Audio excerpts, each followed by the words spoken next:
Hello and welcome fans and friends, my name is 8-Bit Ben and today we're going to do a top 10 on games I've always wanted sequels for. In this top 10, these are 10 games that I seriously loved playing and I really wanted more from them. Maybe they've already had sequels, but I feel like in most cases none of them have had HD or really good graphical sequels, and I would love to see these in modern times and stuff like that. We're going to go straight to the top 10 because I don't want to keep you here. And if you do enjoy this video, don't forget to like, comment and subscribe. So yeah, we're going to go to the top 10. Number 10. Sorry, I'm only joking you, but really, if I put this in my top 10, people are probably just going to click off right now, but you need to hear me out. The reason I have Sonic Heroes on my top 10 is because it was actually a childhood game of mine. I honestly think that the level design isn't horrible. It's certainly not the best 3D Sonic game out there, but I love the mechanic of having 3 different characters and be able to use their abilities and stuff like that.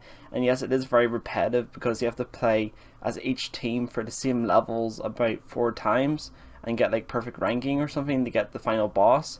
But I really enjoy just playing through one of the teams, and that was just good enough for me. There's just so many memories in this game. The multiplayer was amazing, and I just want more from this 3D Sonic type game. I was actually very disappointed because whenever I saw the trailer for Sonic Boom, I honestly thought it was going to be essentially Sonic Heroes 2. Obviously there's a lot of improvements they can make with this sequel. This is why I rather would have a sequel than a remaster, because the original game had a lot of problems that could probably not be fixed other than maybe falling for the floor or something like that. I know there's quite a lot of weird glitches with the original game, but I feel like I actually quite liked the level design. It was quite broad, it was quite open, but also pretty fast paced. Of course, that's the whole point of a Sonic game. But I feel like there's 2 halves to Sonic game. There's the platforming sections and there's the high speed sections. And I feel like Sonic Heroes actually kind of nailed that, and that's why I was kind of disappointed that Sonic Boom turned out so badly, and I actually didn't get the game in the end, thankfully. It was a good thing I actually didn't pre-order anything, because I would have been seriously disappointed and I would have felt quite burned by this game because it ended up being so bad. But Sonic Heroes is actually the Sonic game that got me into Sonic games, like the Sonic Advance series and even some of the classic trilogy. I haven't actually played all Sonic games, but like in general, I am a biggish Sonic fan. I'm not a Sonic fanboy at all, but we're going to move on from this game. I'd highly kind of recommend you to check this game out to kind of see what I mean and not listen to the internet about Sonic Heroes. So yeah. Number 9. So at the beginning of this list, I'm kind of going to put the more mediocre games at the beginning, but I still feel they're kind of worthy of being on this list because they are very fun games and not an awful lot of people have actually played them. But here we have Pilotwings. This game is awesome. And yes, I got this little protector thing for my N64 cartridges. They are awesome. I totally recommend you get protectors. And I have the other games in the series as well, including the SNES one, which is okay. And my favorite one, actually I think the N64 is actually my favorite one, but they have the 3DS one, the original, which is the one I actually played. These games are awesome. It really kind of tests your skills and patience sometimes, and I don't know what location it would actually choose for the next one. Maybe they'll actually make a new version of Woohoo Island, like they did with Pilotwings Resort, or they might make a new island or something, but it'd be cool to see what they do, especially if it was in HD or something. Not all these sequels here have to appear on the Switch, but on some type of console it would be nice to see HD sequels for these games, because it would just look kind of stunning in something like Pilotwings, especially whenever you're playing in a plane or jetpack or even parachute or whatever it is that you do in Pilotwings. They are very good games. I totally recommend picking up any of them. Maybe not so much the SNES one, but any of the other ones like the 3DS or the N64 one. And I hope there's going to be a Switch sequel sometime. But we're going to move on to number 8. Number 8. And number 8 is Nintendogs and Cats Plus or something like that. That'd be cool. Like if we had a sequel for this game on the Switch, I think it's kind of possible. We need some kind of stylus to make it work though. Or you could use your finger or something to pet your dog. I actually imagined a sequel for Nintendogs before this one came out. It was actually going to be on the Wii, and you could use like the Wii Fit board and stuff like that, but obviously you can't do that now because the Wii is way past. It's like 2 generations ago.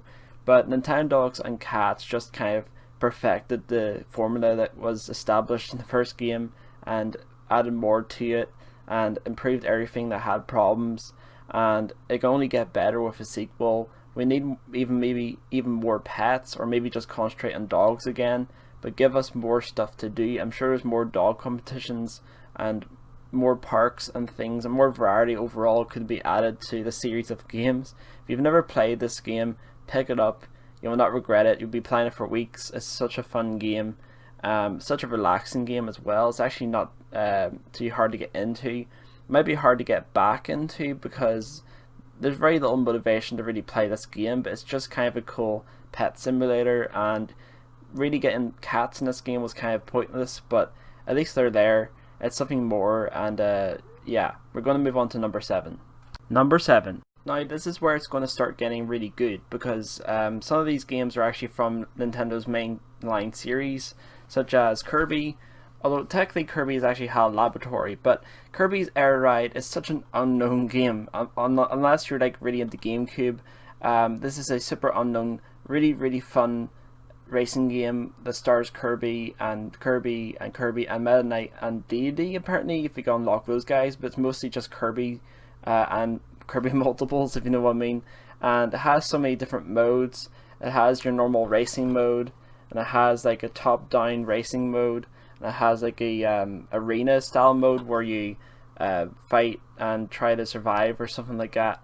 And it really is an insanely fun game. The levels are incredibly well designed and very colourful, and of course we've been needing a sequel for this game ever since this one came out, and if we had one, we'll be able to play online and maybe have some kind of hub world like Diddy Kong Racing. That's also another game that probably should have a sequel, but it's not on this list because it's not a personal one that I'm clamoring for. It would be nice to have that. But if Kirby Air Right had a hub world, it would be interesting to see how HAL Laboratory develops that. And along with that, there'd be kind of some kind of story that motivates you to find each track and whatever. It would be cool to have even more modes in the original game, as well as having those original modes return for the sequel if we had one.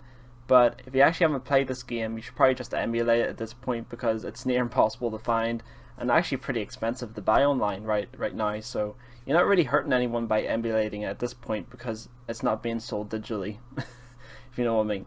But yeah, I'd highly recommend playing Kirby's Air Right. It's a really fun, fast-paced game, and a very simple control scheme actually. You don't even have to really hold any buttons. You just press A to really kind of drift or whatever it is. Like you hold it in the boost, and it's a pretty fun game. So yeah.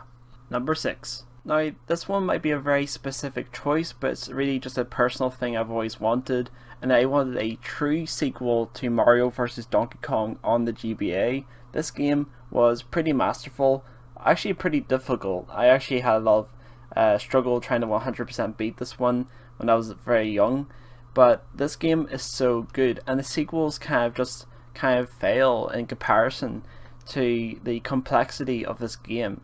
But what's good about the sequels is the fact that you could actually make levels and stuff like that, and that's actually something I would have liked to have in the original game. Obviously it probably wouldn't have been possible on the GBA, but if they actually made a proper sequel for this game, we could have our own Mario vs. Donkey Kong Maker. I actually would have rather had that than Super Mario Maker, to be honest with you, because there's so much more you could do with Mario vs. Donkey Kong with the acrobatics and stuff like that. And in the sequel, you could easily just add more acrobatics that Mario could do. It'd be kind of interesting to see him do like wall jumping and stuff like that. It'd be so cool. And this is one of the only like Mario vs. Donkey Kong games where Mario does acrobatics. He kind of did it in Donkey Kong on the Game Boy, like black and white. But I would like to see more of this style of Mario game rather than just the Mario Bros games year in, year out. Maybe change it up a little bit with a sequel to this game would be quite nice actually. And yeah, I have no real vendetta against the mini series of games, but I just would have rather had a sequel to this type of game instead. Number 5. And to finish off this more obscure part of the top 10, we're going to have Chibi Robo actually. I think this game was excellent. It kind of built up a really interesting atmosphere where you kind of get to learn about the family that lives inside the house, the one that you actually work for, the one that you actually clean after. It was really unique experience because Chibi Robo really is chibi. He's teeny, he's tiny, and it's really hard to get around sometimes. And it isn't actually until the end where you get unlimited energy, which I felt, yeah, I could have used that earlier, much earlier. But there is a sort of charm to it where you have to keep on plugging into the wall, and you have to conserve your energy and stuff like that. But it was just very interesting getting to know basically every character in the game. I didn't actually 100% beat this one, but maybe someday. It was just a plain weird game at times, but also just very fun. And again, I just like these more unique experiences that come out of certain Nintendo games that don't do too well. This game is extremely expensive, and I would actually call this game the holy grail of my collection because it was so dear. It was somewhat like £80 or so, and even though I'm pretty sure a game like Super Smash Bros. For the Wii U ended up costing me more because of the DLC. For the game complete, this is the single most expensive game in my collection, and I really do highly recommend trying it in whatever method you can do. I would probably have to say emulating it at this point again is probably the way to go because it's far too expensive for what it is, but it's a good game. I really do recommend it. So if you enjoyed this video, guys, hopefully tomorrow or the next day I'm going to have the rest of the top 5 or the top 10, if you know what I mean. This is going to be a top 10 split into 2 videos, and I wanted to get the more obscure games out of the way because I feel like these games do need some coverage and they do need a sequel to come out someday. I just don't know when. But something like Chibi Robo is pretty cool, and everyone should try it out and see what it's like for themselves. Not everyone's going to enjoy this type of game, but if you like those unique experiences that are just plain weird and really Japanese, you should definitely try it out. And yeah, so don't forget to like, comment and subscribe, but only do that if you want to.